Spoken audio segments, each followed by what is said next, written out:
Hi, this is Ray Wilson. You're watching the Backbeat Experience. Cool. All music is the same. It's just a new set of lyrics and a new backbeat. All right, well, Ray, thanks a lot for taking some time out to have a chat today. No problem. So you're celebrating now, you're over 20 years in the music business. Are you at a point now where you would hoped you would be back when you started? It's a good question. I'm very happy where I am, that's for sure. Whether this is where I wanted to be when I was younger, I don't know. I can't really remember. I guess I wanted to be, a rock star or whatever. So that was my ambition. What I visualized that as being, I don't know. But having said that, where I am is perfect for me now. Okay, well, what got you interested in music and from the onset? I guess my family. I had my father was an avid listener of music. He liked Bob Dylan and Bruce Springsteen, Jackson Browne, Cat Stevens, all that type of stuff. And both of his brothers were musicians, professional musicians. So it's in the blood. It's in the blood, yeah. Okay. So the grandfather was a violinist, my grandmother was a singer, and it goes on and on. So the music was in my blood, and I guess I was a fan of David Bowie, first of all. It was the first artist that I really loved as a teenager. And the way he changed his characters and reinvented himself with each album. And I guess that probably planted the seed inside me. And then when I sang for the first time in a rock concert at school, I was about 14 years old, something like that. That was really like I saw the light straight away. It was one of those moments for me that instantly knew that's what I wanted to do. Wow. Okay. Yeah. That's settled it. Not settled it, but it's that's what I'm trying to look for here. That's what's put it down. Cemented it. Cemented it. That's it. Thank you. It cemented it. Yeah, it was literally was like, okay, now I know what I want to do. It was, I was good at it without even really trying, which is obviously quite a nice thing a nice quality to have, to be naturally good at something. Mm-hmm. And for me, it was singing. I just opened my mouth and it sounded nice, and I seemed to have a presence on stage, and people who were my age looked at me and thought, yeah, this guy could do something with what he does, and all through my life, it's been the only thing I was really any good at, was music. I didn't have any time for anything else. Mm-hmm. And I'm 45 now, so 31 years later, and I'm still the same. I still don't have any time for anything else other than what I do. At least you're doing something you love. Well, that's it, yeah. So that gets me to my next question. Not having had any formal voice training, what I heard, I assume that's right. Mm-hmm. How would you say your singing has progressed or changed within the time before, up until from when you started till now? I mean, the voice is got deeper and more mature, I guess. Because if I listen to something that I recorded, 20 years ago, my voice sounds much cleaner and a little bit higher than it sounds now. So I mean, I guess that's just age and of course working so much. It's definitely better. I think the voice is matured and developed, just like a whiskey or something. It's I can hear that when I'm recording. It's much more pleasurable to listen to myself than it was 20 years ago. Mm-hmm. And it just seems to have developed a character, of its own, which is nice. That's something Eric Burden also told me. Oh, okay. He said his voice is matured rather well. Yeah, I mean, I think it's, if you look after it, I guess, if you don't, make, have too bad a lifestyle, then, you can have, your voice can develop and get stronger and better as the years go on. And, I listen to I saw Peter Gabriel a month ago or something performing in Düsseldorf, and he's what, 64 now, I think, Peter, or 63. Somewhere around that, yeah. And you know, he was still singing like a bird. You know, he was great, and you know, the same. You know, you take artists like Tom Jones or Shirley Bassey, who's quite an elderly lady now. I saw her singing live on television, and it was live, and she was still amazing. She's in her 70s. So, you know, if you're sensible with your voice, you can have a... Sinatra was 85 and still singing. There you go, yeah. So there you go. And there are other examples of people who have fucked it up, you know, who maybe just had bad technique all their life and can't sing anymore. Or bad lifestyle. Or bad lifestyle, or a combination of both. Right. In 2000, you performed with the Scorpions in Hanover. That was the only concert you had given at that point in time. Was that your first collaboration with a symphony orchestra? And is that what gave you the impulse to do it again within your own work? Yes, it was the first time I'd worked with any kind of orchestra. So I think to use the Berlin Philharmonic Orchestra as the starting point was quite impressive. I would say. Yeah, they were truly amazing as an orchestra, and standing in front of that degree of sound, just the kind of magnitude of the sound, it was so overwhelming. You know, it was like in your bones almost. It was so powerful, and you know.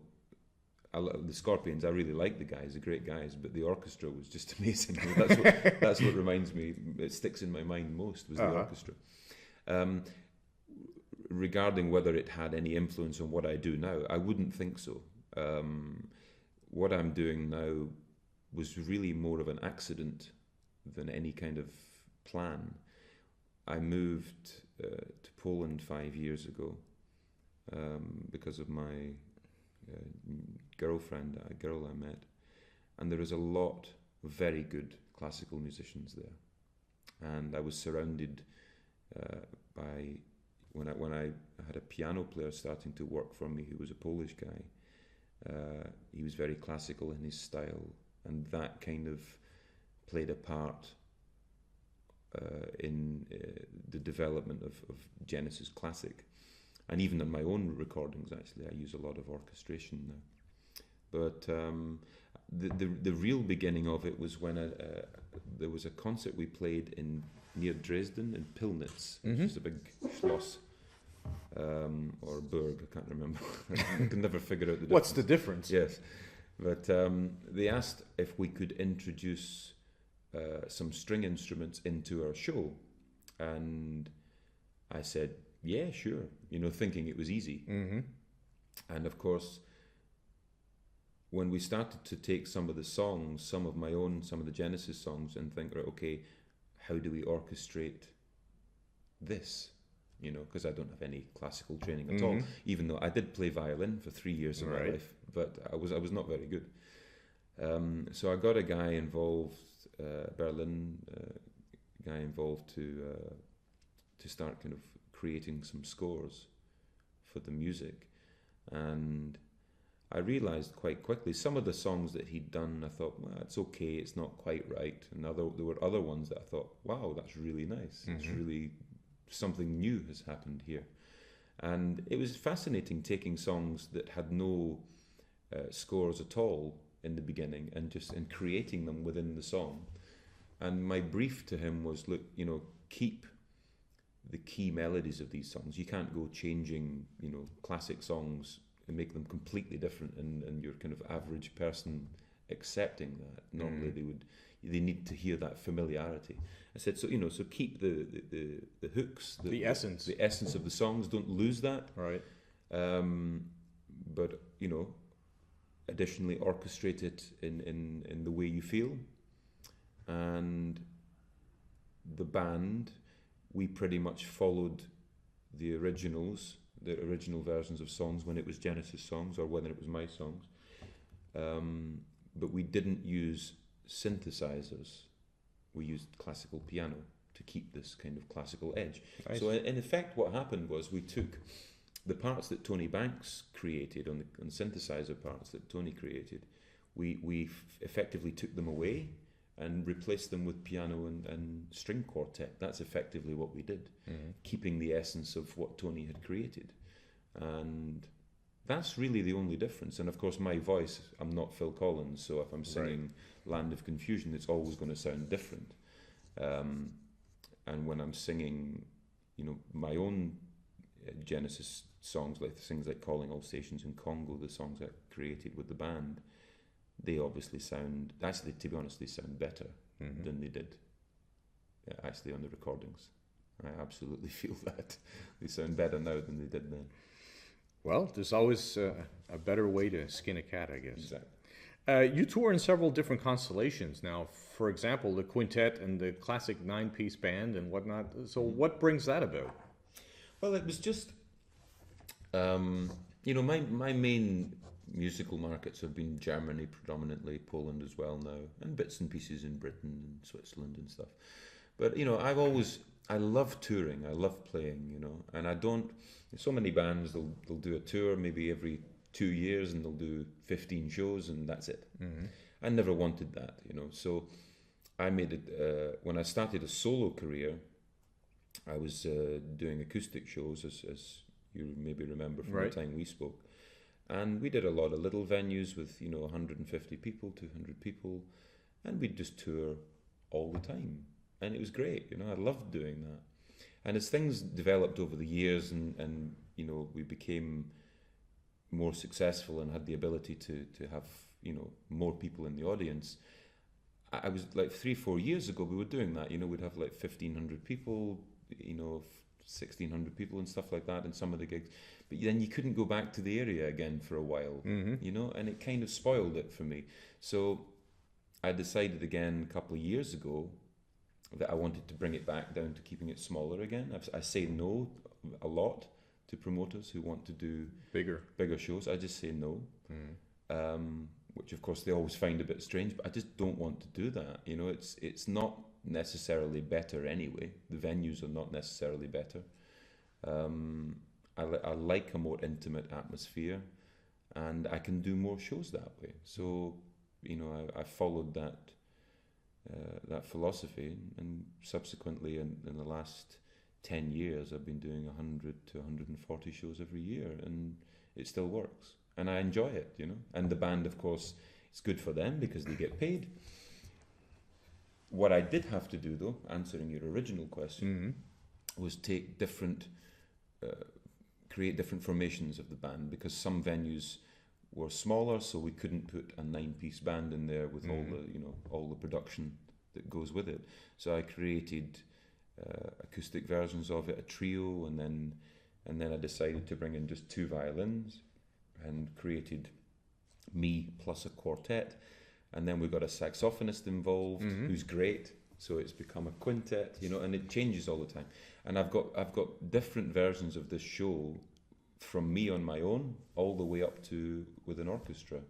It just depends on the venue. It's a coat of different colors. Yeah, and every time, and it changes sometimes, you know, every time. That's what's nice about it. But that keeps it interesting. Yeah, it does. Definitely. Because you're playing the same stuff all the time, you know, so you got to keep making it sound, you know, new. So what, in your opinion, is the notable difference between your solo music and the stuff you do with Stiltskin? I was listening to the latest album, Unfulfillment, and I don't know. It's just I listen to it and I think it's equally as good as your solo stuff. Well, it's just, I mean, the only difference really between the albums that have become Stiltskin albums are the writing combinations are different. So when I started in 2006. I met a guitar player called Uwe Metzler, who's from this area. He's from near Stuttgart. And Uwe had created a lot of music, basically, backing tracks, if you like, guitar stuff, rock guitar stuff. And he asked if I would write some ideas across his music, you know, which I did. And that became the album called She in 2006. That was me and Uwe, basically his music, my voice, and we created this slightly more rocky sound again. And when I do my solo albums, I'm either writing it on my own or with Peter Hoff, who's a producer, and the music's generally a little bit lighter than it is when I write with Uwe. So that's the difference, really. Okay. With the release of your own interpretation of the Genesis music, with the double CD with the DVD, which was this one here, and the Steve Hackett with his new Genesis Revisited too, it proves that there's still many fans that hunger for the Genesis music. You weren't part of the recording process for understandable reasons with Steve, but you did 3 shows with him. How did that come about? I think his record company suggested it to him. I mean, I had met Steve before, but several years ago, and his record label, which is Inside Out, said, you know, why don't you have Ray? Actually, it started with a recording. It didn't start with concerts. It wasn't on. He did this Genesis Revisited album, and then he did another version of it called Genesis Revisited Singles or something. I can't remember. It was the re-release of the album. Okay, yes. Yeah. On that, I sang Carpet Crawlers with him. Okay. So that's actually how it started. He contacted me and said, would you be interested in singing Carpet Crawlers? Because I want to do a new version of it. And I said, yeah, I love that song. And I sing it quite nicely, so it makes sense to do that. And that's how it started. And then he asked if I would do a few shows with him, which I did. And we did 4 in total. The last one was at the Albert Hall in London, which was nice. Cool. And he asked me again to sing some shows next year. So I haven't looked at his tour schedule yet to see which ones we can do, but I'll do 1 or 2 shows again with him. And he's writing a new album as well now, so maybe I'll collaborate with him on that. I don't know. Great. Yeah, I think that was an abridged version of the double. They pared it down to a single. Yes, it's usual record company stuff. Record they send companies. 50 versions of the same thing. But that's the nice thing about doing my own albums and having my own independence is I don't do that. Right. I don't piss the fans off. Are you comfortable being a musician, being mostly known in Europe than globally? I've been saying for years and years to my band, look, success is relative, and always. In the beginning, it was Edinburgh. We had this following in Edinburgh, and only really Edinburgh. And I could say, it's all relative. We still have these people come to see us night after night, and I always used to say that to them then. Now, of course, my main, if you like, success is here in Germany and in Poland, as I said, and then it's kind of scattered around on a smaller scale in different parts of the world. But I mean, I think that when I started a solo career, I had a very clear ambition, and that was to basically be able to go anywhere and perform to enough people for it to justify doing it. That was my simple, when you looked at artists like, great examples, Jackson Browne. I love Jackson Browne's music.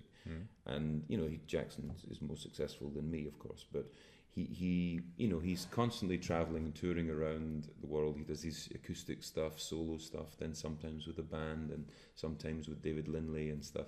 And I love what he does. I love that, so much. And that was always my ambition, was just to have enough to keep it moving, and I do. I have people working for me full time, and I have a band who are doing many shows, and production manager who works full time for me, and people who look after transport. I've got a little business going based on creating music and entertaining. And but it's a steady business. That's it. It is what it is. It's real. It's not.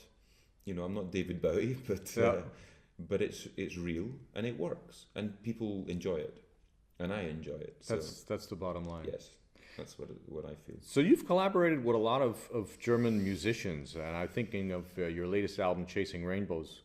You wrote it in Stuttgart, you recorded in Berlin, and mastered in Munich. So what is it about Germany that fascinates you so much? I've just always been well received here, and I don't know why. Maybe I was German in a previous life. I don't know. But I've always had a good time here, you know, from when Stiltskin released The Mind's Eye, our first album, it was most successful here. We were signed to a German record label, Virgin at the time, in Munich. Which is, oddly enough, an English... It's an English one, company. but it was the German label that signed us. The English one weren't interested, ironically, even though we had a #1 single there. Right. Very strange.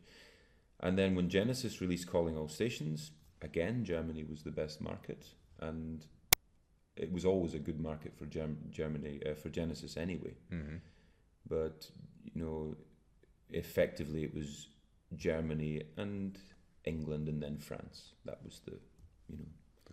the core of the markets. The American thing didn't work very well with my product. So I don't know, it just seems to work. And when I started a solo career, a promoter called Wolfgang Stoll contacted me and said, you know, would you come here and play a couple of shows with this acoustic thing I was doing with my brother and a female singer called Amanda Lyon. We'd performed at the Edinburgh Festival in 2002. 13 nights. Yeah, we did our nights there. Right. And it, again, small audiences and telling stories, and a little bit like the Ray Davis idea, you know.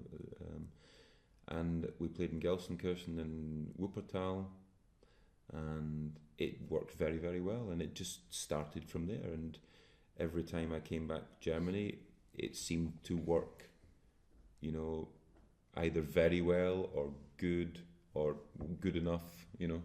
And that was basically what happened. Because I've spoken to a lot of musicians over the years, and they always say that, in fact, a band from Canada, it was just last year, he says, in Canada, you go several miles, and here you can go 30 kilometers and do a show the next night. Yeah, that's the nice thing, especially if you get into, you know, the Ruhr Valley district, which is so highly populated in such a small space, or, you know, relatively small space. And even down here in the Stuttgart area, you know, there's so many towns around, villages around, and yeah, it's you know, as I say, for me, it's if I'm out there singing and people are enjoying it, then I'm doing my job well. It doesn't really matter whether it's in Germany or America or Canada or where it is, to be honest with you. When I last spoke to you in 2003, you were taking part in the World Nature Festival. Now you've started a charity foundation of your own. What spawned that? It was an idea.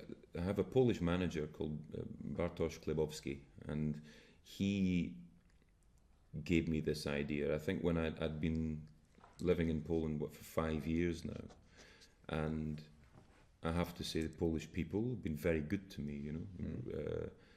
I do a lot of work there, I have a lot of fans there, and I just wanted to do something, put something back in again, because I felt a little bit strange being there as a kind of a British guy in Poland, you know, taking money out of their economy, and, you know, just because I could sing, you know, and it just, I don't know, fundamentally felt like the balance wasn't quite right. Pass it forward. Yes. So I decided, you know, with Bartosz to create a foundation, and we started off basically dealing with young kids, with 2 or 3 girls who formed a street team, who were all kind of qualified in dealing with youth, effectively, people with family problems or drug habits or alcoholism problems or whatever. Really kind of tough stuff, I have to say. So they started working with the youth in a deprived area of Poznan, and on the other side, so that there was something I could be more directly involved with, because, you know, going and hanging out with these kids, being a kind of so-called rock star, actually was more negative than positive. Really? For them, yeah. You know, they just looked at me as some fucking rich asshole that couldn't speak Polish, you know, and, you know, so there was no point me kind of trying to pretend I was cool with them. It just didn't work.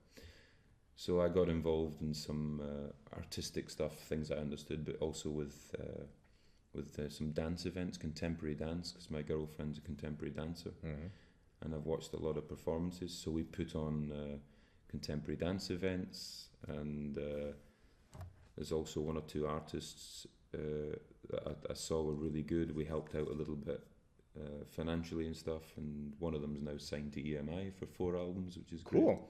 So we just did things like that. And So you did well. It's so far, it's actually worked out quite well. Yeah. So you're from Scotland, from Dumfries. Scotland's known for its whiskies. I don't know if you partake in the nectar of the gods. What's your favorite?